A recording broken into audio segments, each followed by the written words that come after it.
Promotional consideration paid for by the Comic Corps.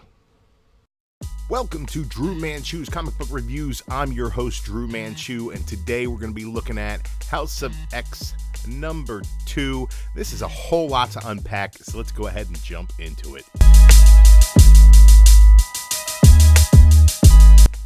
Jonathan Hickman is revamping the X-Men, and he's doing that through two intertwining miniseries, House of X and Powers of 10. House of X number 2 just came out.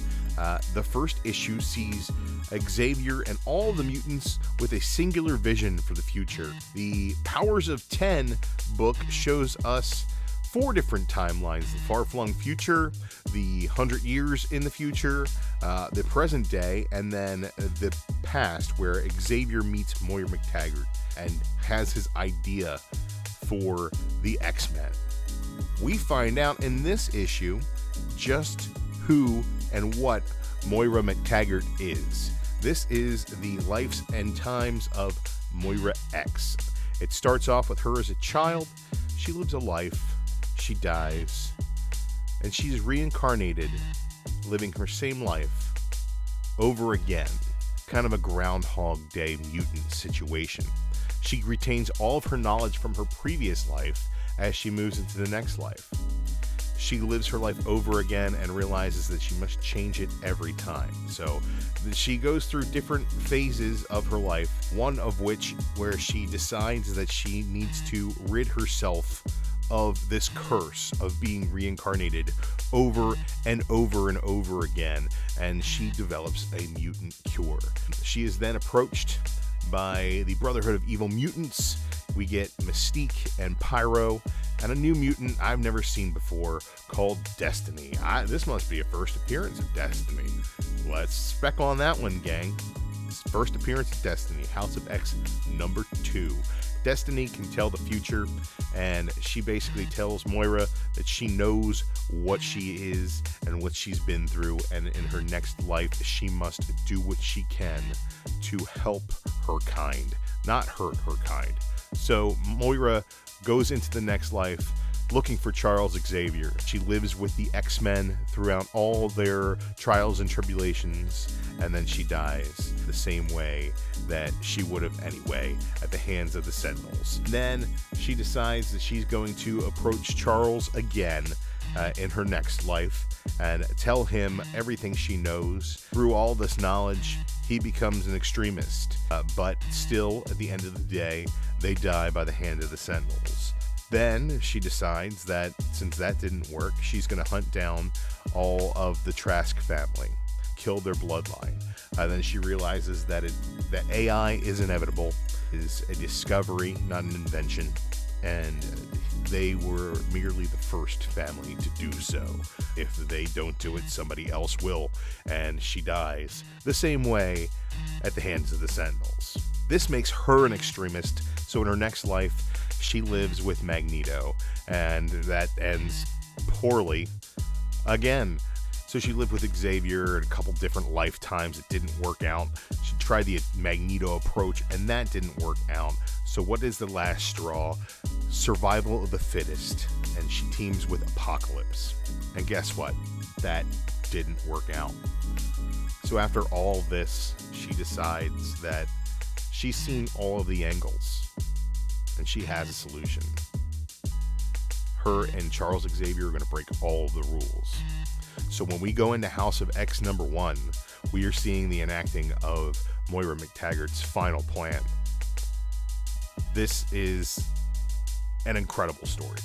Jonathan Hickman's doing a great job here with this Groundhog Day type approach to pulling different bits of X-Men lore and continuity and picking and choosing what he wants to use in this story, and allowing Moira to go through these things and show us every iteration. It covers just about everything X-Men wise you could possibly think of on the grand scale. You've got the involvement of the Brotherhood, you got Apocalypse, you got Magneto, you got Charles Xavier, you got alternate futures, you got Sentinels, you got everything you need here. And every single iteration, every kind of X-Men story, Moira has been through it. So basically we're going to know that that's not what we're getting here. He's sending you a direct message through this book that we are going to get something new. Everything old will inform that new thing, but we are definitely getting something new here. The art in this book is absolutely gorgeous. Pepe Larraz is one of the best new talents that Marvel has. He did a lot of work on these covers for the Young Guns for the past year or so. Just really great stuff. I really love that X-23 all new Wolverine he did. It's just really, really killer art. And he does a great job here as well. The colors really pop on every page. There is action sequences from flashbacks that really work well, and a lot of really close-up panels of her face. These character designs are really cool. I like Destiny's really neat-looking mutant. I dig all of it, man. This is just phenomenal. And Jonathan Hickman he goes above and beyond. You get a couple of text pages in here. You also get a really crazy infographic of all the timelines that Moira lived. So that's really cool to see as well. This book is just top notch. This is a masterclass on how to produce comics. I love the X-Men. I've always loved the X-Men, and I think that the X-Men finally are front and center in their own story. I kind of see a little bit of where this is going, and I'm excited for it. But in the meantime and in between time, I am going to enjoy waiting every week, alternating weeks, for House of X and Powers of 10 to come out. This is a must read, in my opinion. This is the issue that tells you where things are going to go, and it does it subtly by telling you where things have been. It gives you a little bit of a trajectory, and I really enjoy that about it. This is a 5 out of 5. This is it captures my imagination, and I can't wait for the next issue. Great stuff, man. Perfect score. Nailed it. Thanks for watching the video, folks. Make sure you click that like button, subscribe if you like the content, and click that notification bell, because the Comic Core has fresh content coming at you live every weeknight at 10 p.m. Eastern Standard Time. Starting on Mondays, we got Alec from White Whale Comics with Story Comic Core. He gathers a group together, and they're going to fantasy book your story arc or go over some classic trades. No matter what they do, it's a must-see TV. On Tuesday nights, stop by and check out the Golden Guys. JD Comics and his friends will put together a great show for you, sharing their knowledge of Golden Age collections and the books that they've picked up. Some really, really great nuggets of wisdom from these guys.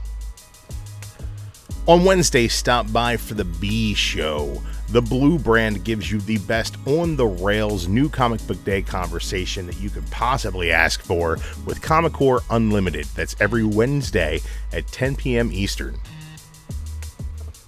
On Thursdays, we take it outside the issues with entertainment from the world of movies and TV, all comic book related, but not the issues themselves. Be sure to stop by and chat it up about Swamp Thing or The Boys or whatever we're watching at that point in time, gang. Get on board and be a part of the crew. And Friday nights, we take it off the rails, the Comic Core A Show, the flagship of the network. We're going to go ahead and throw back a couple of cold ones and discuss all the nerd activity from the past week. We'll have some special guests. We'll share our hauls and our picks of the week. And we'll just mainly get silly and find out what Mark is eating. Stop by and check out Off the Rails on Friday nights. The Comic Core has something in store for everybody. Make sure you click that like button, that subscribe button, and that little notification bell to make sure you never miss when we're going live.